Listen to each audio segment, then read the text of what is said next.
Oke, halo semuanya. Jadi, setelah kita sekian lama tidak membahas mengenai perkampusan ataupun mengenai jurusan, hari ini spesial karena kita akan membahas tema yang sangat menarik, khususnya bagi kalian mungkin yang baru mau masuk kuliah atau yang mungkin baru semester-semester awal dan kepo banget. Kira-kira ada nggak sih jurusan yang kayaknya cuma ada satu gitu di Indonesia?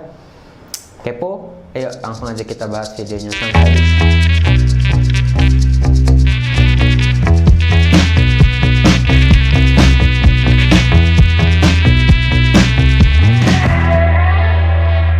Oke, halo semuanya, perkenalkan saya Sabit dan seperti biasa saya biasanya membahas hal-hal yang berkaitan dengan anak muda dan kepemudaan, membahas hal-hal yang berkaitan dengan kampus, jurusan, universitas, atau membahas ilmu pengetahuan umum lainnya. Jadi kalau misalnya kalian anak muda dan tertarik dengan isu-isu kepemudaan, gak usah ragu untuk klik tombol subscribe di bawah. Nah, berkaitan dengan judul video yang sudah teman-teman klik pada video ini, yaitu mengenai pertanyaan yang mungkin selama ini kadang kita pertanyakan gitu, kayak emang ada ya jurusan yang kayaknya cuma satu gitu di Indonesia, atau ada nggak sih jurusan yang langka banget dan nggak ada gitu di universitas lain. Nah, hari ini spesial kita akan membahas jurusan yang langka dan cuma ada satu di Indonesia. Yuk kita bahas. Di jurusan yang pertama yang akan kita bahas adalah dari Institut Pertanian Bogor atau IPB dengan jurusan Sains Komunikasi dan Pengembangan Masyarakat. Jadi teman-teman yang mungkin alumni IPB atau yang pernah kuliah di IPB atau yang sekarang lagi kuliah di IPB, ada salah satu jurusan yang itu sebenarnya cuma ada di IPB doang gitu khusus. Nama jurusannya adalah Sains Komunikasi dan Pengembangan Masyarakat.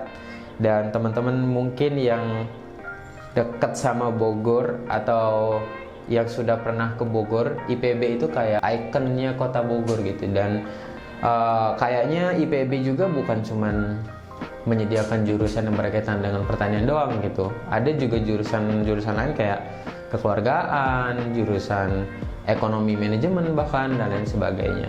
Dan yang tadi ada salah satu jurusan yang cuma ada satu di Indonesia, salah satunya di IPB, jurusan Sains Komunikasi dan Pengembangan Masyarakat. Apakah kalian tertarik untuk masuk jurusan ini? Mari kita masuk ke yang nomor 2. Yang nomor 2 datang dari ITB atau Institut Teknologi Bandung, yang merupakan salah satu universitas terbaik di Indonesia. Dan ternyata ITB juga memiliki jurusan yang hanya ada satu di Indonesia, yaitu jurusan astronomi. Jurusan astronomi ini seperti yang teman-teman sudah ketahui membahas dunia astronom, dunia langit gitu ya, dunia mengenai tempat kita berpijak dan di atasnya. Dan astronomi juga ini kayaknya jurusan yang memang langka gitu ya, atau jarang banget ada di beberapa universitas. Kalau misalnya teman-teman memang tertarik dengan dunia astronomi, dunia planet, dunia luar gitu ya, teman-teman gak usah ragu untuk mengambil jurusan astronomi karena memang jurusannya juga jarang dan cuma ada satu di Indonesia yang ada di ITB. Yuk kita masuk ke yang nomor 3. Yang nomor 3 ini datangnya dari universitas tempat saya belajar dulu, yaitu UGM. Dan ada salah satu jurusan yang memang cuma ada di UGM doang, yaitu Teknik Nuklir. Atau mungkin entah ada di jurusan atau di kampus-kampus lain, saya juga belum tahu. Kalau misalnya teman-teman tahu dan juga pernah ngedenger gitu ada jurusan Teknik Nuklir di universitas lain, silahkan komen. Tapi jurusan Teknik Nuklir yang ada di UGM ini kayaknya memang udah yang paling terkenal gitu di antara yang lainnya, karena di samping udah tua, Teknik Nuklir dari UGM juga sepertinya menghasilkan banyak lulusan-lulusan yang keren dan juga pinter gitu ya, karena memang jurusannya susah, terus juga jarang ada yang mau masuk ke situ. Kalaupun ada yang mau, harus bersaing sama ribuan orang. Dan sekali lagi ini cuma ada satu di Indonesia, tepatnya ada di UGM. Langsung kita masuk ke yang nomor 4. Ini datangnya kembali lagi ke Bogor dari IPB, yaitu jurusan Ilmu Keluarga dan Konsumen. Ya seperti namanya, membahas ilmu dan juga hubungan keluarga dan juga konsumen gitu. Jadi memang kayaknya jarang gitu ya ada universitas yang bisa mengeluarkan jurusan yang seperti ini selain dari IPB. Jadi kalau misalnya kalian tertarik sama ilmu hubungan keluarga dan konsumen, kalian langsung masuk ke IPB. Kalau nggak salah ada S2-nya juga deh. Nah, kita langsung masuk ke yang nomor 5, yaitu datangnya dari Institut Teknologi Sumatera atau lebih dikenal sebagai ITERA dengan jurusan Sains Atmosfer dan Keplanetan. Sebenarnya ini mungkin hampir sama gitu ya sama jurusan yang tadi di ITB, jurusan astronomi, cuman mungkin ini versi dari nama panjangnya dan juga versi dari Sumateranya gitu. Dan mungkin kalau misalnya teman-teman tertarik dengan jurusan astronomi, hal-hal yang mungkin teman-teman nggak pengen mainstream gitu ya, atau nggak mau ngambil jurusan yang itu aja dan seneng atau tertarik sama dunia kosmos, sama dunia astronomi, kalian wajib coba untuk ngambil jurusan ini. Dan kalau misalnya masih kekeh, kalian punya dua pilihan tadi, ada ITB dan juga ada ITERA gitu. Nama jurusannya adalah Sains Atmosfer dan Keplanetan. Jadi ini sebenarnya hampir sama ya yang ada di ITB, mungkin cuman ini berbeda nama gitu. Nah, kita langsung masuk ke yang nomor 6 yang datangnya dari Jawa Timur, tepatnya di Universitas Airlangga. Tahukah teman-teman, UNAIR ini memiliki salah satu jurusan yang sangat jarang ada di universitas lain dengan nama Teknik Robotika dan Kecerdasan Buatan atau AI. Nah, kalau misalnya kalian memang kayak udah interest banget gitu sama dunia AI, robotik, sama dunia teknologi-teknologi yang terbaru sekarang, kalian mungkin harus coba masuk ke jurusan yang ini, yang mana jurusannya itu membahas hal-hal yang spesifik tadi gitu. Jadi kalau misalnya kalian memang dari SMA atau dari kecil udah senang mainan robot, ya coba aja masuk ke jurusan ini yang memang jarang ada di universitas lain. Langsung masuk ke yang nomor 7. Yang nomor 7 ini sama, datangnya dari tetangga sebelahnya UNAIR, tepatnya ada di Surabaya, yaitu di ITS.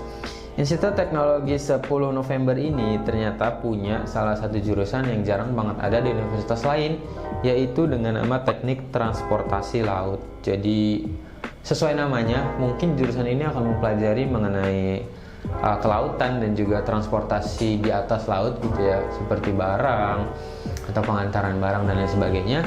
Dan mungkin ini juga ada sebenarnya di universitas lain atau di perguruan tinggi lain, cuman mungkin dengan nama berbeda ya, karena saya juga pernah ngedengar ada jurusan yang sama kayak di Politeknik POS itu ada jurusan logistik, atau mungkin di dalam jurusan itu ada pembahasan lebih spesifik mengenai transportasi laut. Saya juga nggak tahu, cuman di ITS ini memang ada jurusan tersendiri bernama Teknik Transportasi Laut gitu. Jadi saya yakin teman-teman juga yang dari SMK-nya kelautan mungkin, atau yang mungkin sekarang tertarik sama dunia laut dan transportasi laut, kalian coba untuk masuk ke jurusan ini yang kayaknya sangat jarang gitu orang yang ngambil jurusan ini, apalagi cuma sedikit yang ada di Indonesia. Nah, setelah dari Surabaya, kita masuk ke nomor 8 dan kembali ke Jawa Barat, tepatnya ada di UPI, atau Universitas Pendidikan Indonesia. Nah, UPI ini punya salah satu jurusan yang cuman ada satu di Indonesia dan jarang banget ada di universitas lain, dengan nama Manajemen Industri Catering. Manajemen Industri Catering ya seperti namanya, membahas jurusannya itu membahas tentang makanan, tentang catering, tentang industri dan juga bisnis catering dari awal sampai akhir. Mungkin saya juga belum lihat tentang rencana studi atau SKS-nya. Jadi kalau misalnya teman-teman tertarik untuk membuka bisnis catering, atau mungkin ingin bekerja di industri food and beverage, atau mungkin teman-teman juga punya interest yang kuat di bidang pengembangan bisnis catering, kalian coba untuk masuk jurusan ini, karena mungkin setelah lulus kalian akan menjadi expert di bidangnya gitu. Dan kalau nggak salah, saya juga pernah sedikit dengar gitu ya, ada jurusan yang sama dengan ini, namanya di UAD, Universitas Ahmad Dahlan di Yogyakarta. Cuman saya lupa namanya. Cuman ini berkaitan sama industri catering dan makanan juga gitu. Jadi kayaknya nggak jauh beda deh. Nanti coba saya research lagi mengenai jurusan ini yang ada di UAD ya. Oke, kita langsung masuk ke yang nomor 9. Nomor 9 ini kita kembali lagi ke Jawa Timuran. Tepatnya ada di Universitas Airlangga atau UNAIR dengan jurusan Rekayasa Nanoteknologi. Dan sebenarnya jurusan-jurusan yang kayaknya lebih spesifik membahas hal tersebut gitu ya, itu memang dikhususkan bagi teman-teman yang sudah memiliki ketertarikan atau sudah memiliki interest yang kuat gitu di bidang itu. Kayak tadi ada yang berkaitan dengan AI, robotika, tadi juga ada teknik transportasi laut, dan sekarang ada mengenai nanoteknologi, rekayasa nanoteknologi. Jadi jarang banget gitu ada universitas yang membuka jurusan ini, dan kayaknya kalau misalnya teman-teman lulus dari jurusan ini nggak usah sibuk-sibuk nyari kerja gitu, tapi pekerjaan yang menyamperi kalian, karena jarang banget ada orang yang graduate dengan jurusan rekayasa nanoteknologi. Jadi kalau misalnya kalian sudah lulus, kalian kayaknya menjadi orang yang langka deh dan akan dicari-cari gitu. Mungkin yang mirip-mirip dengan rekayasa nanoteknologi ini ada jurusan biotek ya, atau bioteknologi, dan saya juga belum paham betul dan juga belum ngerti betul mengenai perbedaan bio dan juga nano, dan mungkin akan saya research selanjutnya dan akan saya bahas sedikit. Cuman sampai sekarang rekayasa nanoteknologi baru ada di Universitas Airlangga. Kita masuk ke yang terakhir, yang nomor 10, dan tepatnya ini datang dari salah satu kampus tertua di Indonesia, yaitu UI, Universitas Indonesia, dengan jurusan Sastra Belanda. Jadi kalau misalnya teman-teman tertarik gitu ya dengan dunia Belanda, dunia Nederland, dunia VOC, dunia penjajahan, kalian coba masuk ke jurusan Belanda gitu. Dan sastra Belanda ini memang bukan membahas tentang bahasanya aja gitu ya. Yang saya tahu tentang jurusan sastra itu bukan membahas tentang bahasanya aja gitu, tapi semua yang berkaitan dengan negara tersebut, kayak culture-nya, gaya hidupnya, dan lain sebagainya, mungkin yang belum saya pahami. Dan di sastra Belanda di UI ini kayaknya lebih spesial lagi, karena kita kan pernah dijajah gitu sama Indonesia, dan ada kaitannya mungkin antara culture, antara arsip yang dihasilkan, dan lain sebagainya. Dan itu yang menjadikan teman-teman spesial nanti ketika lulus, karena jarang banget ada yang graduate gitu ya dari jurusan sastra Belanda, dan peluang kerjanya juga besar banget gitu. Kalian bisa menjadi penerjemah, kalian bisa menjadi diplomat, kalian bisa menjadi apapun yang mungkin relate ataupun gak relate dengan jurusan itu. Nah, itu yang sudah saya bahas mengenai 10 jurusan yang hanya ada satu di Indonesia. Terima kasih sudah menonton video ini sampai habis. Kalau misalnya kalian suka dengan video ini, jangan lupa klik tombol like dan juga subscribe-nya. Jangan lupa untuk tinggalkan komen kalau misalnya ada yang kurang atau ada yang kurang sreg sama apa yang udah saya omongin. Kayak misalnya harusnya jurusan ini ada loh di universitas ini, atau kayaknya jurusan ini ada deh di universitas ini. Kalian gak usah ragu untuk komen aja ya. Dan oke, itu videonya. Terima kasih. Bye-bye.